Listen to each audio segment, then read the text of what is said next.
kali ini saya bersama yang berhormat Bapak Tajuddin dari Penyuluh Agama Islam Kementerian Agama Kota Probolinggo. Kami bersilaturahmi dan bertaruh ingin berbincang-bincang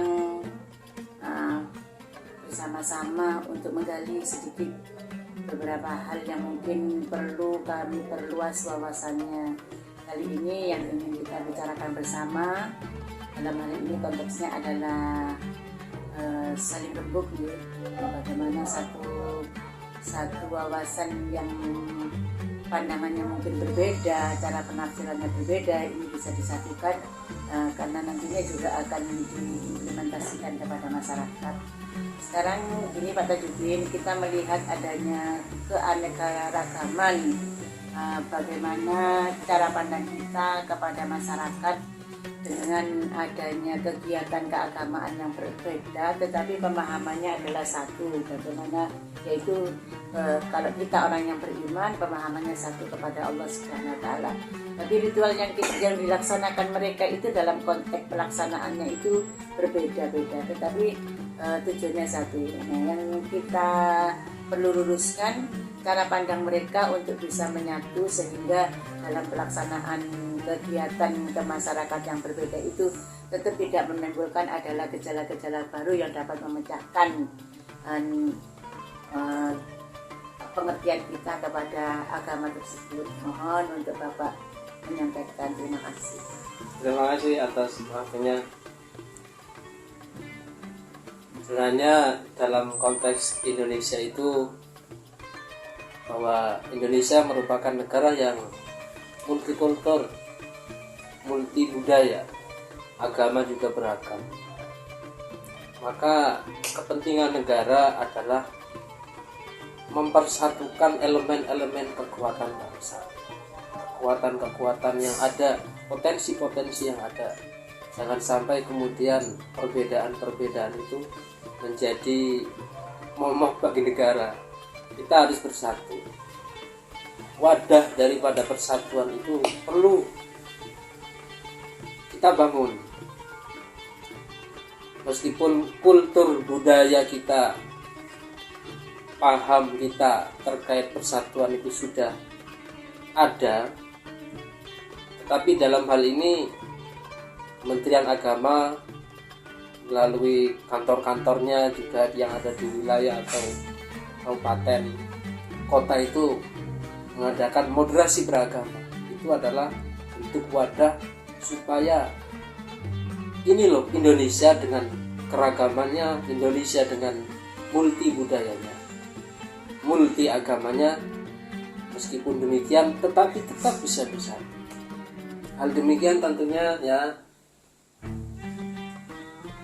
berdasarkan hukum syariat pun Kanjeng Nabi Muhammad SAW sudah mengajarkan, sudah memberikan penetapan dulu di mana itu, di Madinah juga ada yang namanya Piagam Madinah, dan itu merupakan konsensus bentuk keragaman, bentuk persatuan yang ada di Madinah pada saat itu.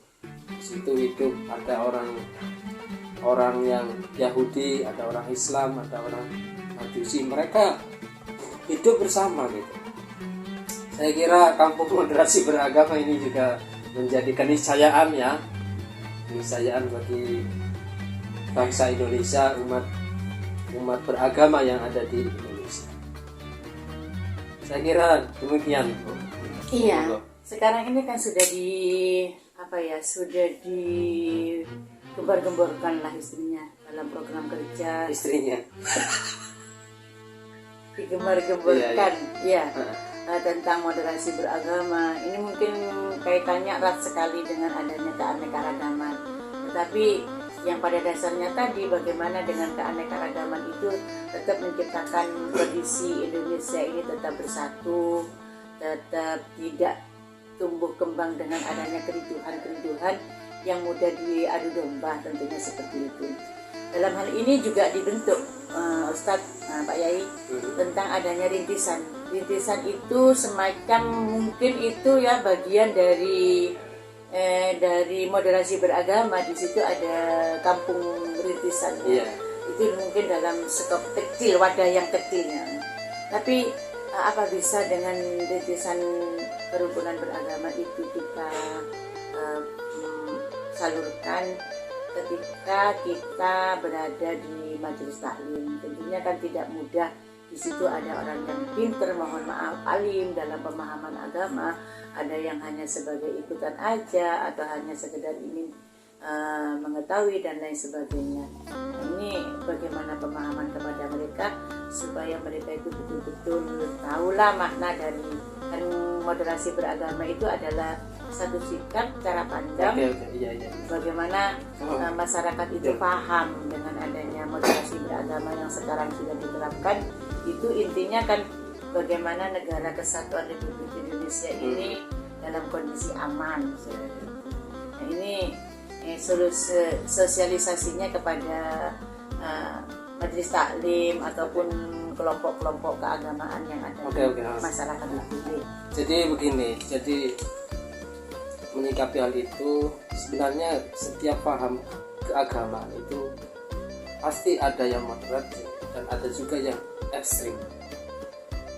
Dalam sejarah juga, dalam sejarah keagamaan juga, betapa umat Yahudi juga terpecah belah menjadi puluhan kelompok. Di Islam juga ada aliran-aliran yang sempalan-sempalan sehingga menjadi banyak sekali perpecahan. Itu menunjukkan bahwasanya Islam atau agama-agama yang lain juga ada yang moderat dan juga ada yang apa Bu? Yang radikal atau yang ekstrim. Kita perlu menyuguhkan dalam agama Islam juga, kita sebagai penyuluh agama harus menyuguhkan bahwa apa yang kita sampaikan itu adalah Islam yang rahmatan lil alamin, Islam yang senantiasa berpegang teguh pada siratal mustaqim, jalan yang ajak, siratal mustaqim. Karena kita setiap membaca Al-Fatihah kita meminta hidayah berupa siratal mustaqim, jalan yang tengah, bukan jalan yang ekstrim, bukan ekstrim kanan, jalan yang lurus, jalan yang moderat. Siratal mustaqim itu jalan yang moderat. Maka kita perlu menyuguhkan di tengah-tengah masyarakat itu supaya masyarakat terbangun pemikirannya terkait ajaran agama yang rahmatan lil alamin, ajaran agama yang moderat. Karena ya sebenarnya ajarannya syariat Nabi itu adalah moderat. Kita moderat di dalam ajaran Nabi, misalkan di dalam perkawinan itu sangat moderat, di dalam toharo juga moderat. Betapa umat zaman dahulu itu untuk takarub ilallah, supaya dekat dengan Allah itu ada orang yang nggak mandi kayak gitu. Ada orang bersuci itu kalau ada kotoran telek, kotoran binatang di lantai, itu lantainya dicopot. Itu menggambarkan betapa ekstrimnya cara beribadah. Tapi di dalam ajaran Nabi itu menggambarkan kalau ada kotoran ya disucikan, dialiri air, najisnya dihilangkan. Di dalam pernikahan juga begitu, di dalam hal ilmiah, di dalam akidah juga sangat moderat apa yang disampaikan oleh Nabi. Syariat Nabi itu ya sebenarnya eksistensinya adalah moderat begitu. Oke, terima kasih. Mungkin pembahasan selanjutnya kita ketemu di acara yang sama dalam pembahasan hal yang seharusnya wajib diketahui, tentunya spesialisasinya untuk kaum wanita nantinya kita akan bahas secara mendalam, karena ini juga terkait dengan masalah amaliyahnya yang nilai titik pentingnya nanti juga menyangkut kepada hal hukum, yaitu hukum yang harus ditetapkan oleh ajaran agama kita. Terima kasih Bapak Tajuddin, saya undur diri. Mohon maaf. Assalamualaikum warahmatullahi wabarakatuh.